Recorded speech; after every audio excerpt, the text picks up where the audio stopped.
Hello everyone, চলে এসেছি আজকে একটা নতুন ভিডিও নিয়ে। আজ হচ্ছে কি বার? শুক্রবার। আজকে একাদশী। আমি এখানে কিন্তু একাদশীর খাবার দাবার রেডি করেছি, আমি খাবো।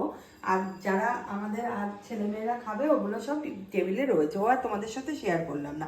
চলো দেখো, ময়দা ময়াম দিয়ে রেখেছিলাম, রাত্রে খাবো লুচি, এখন খাবো পরোটা।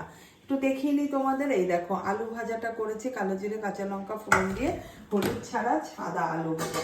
এখানে করেছি এই যে শ্যামার চালের পায়েস। এই দেখতে পাচ্ছ। এইবার দেখো পরোটাটা ভাজবো, দুটো পরোটা খাবো। এই হচ্ছে দুপুরবেলার আমার খাওয়া দাওয়া চলবে।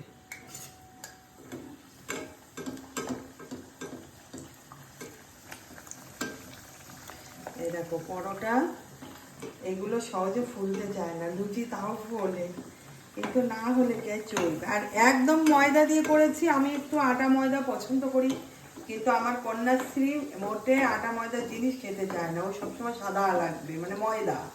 যেগুলো ক্ষতিকারক সেগুলোতে ও এক্সপার্ট। কোল্ড ড্রিঙ্কস শুধু ময়দা, না হলে জমবে না, কিন্তু আটা খাওয়া শরীরের পক্ষে ভালো, ময়দাটা ভালো না। চলো চলবে, যেহেতু ওরা রাত্রে খাবে। টাটা।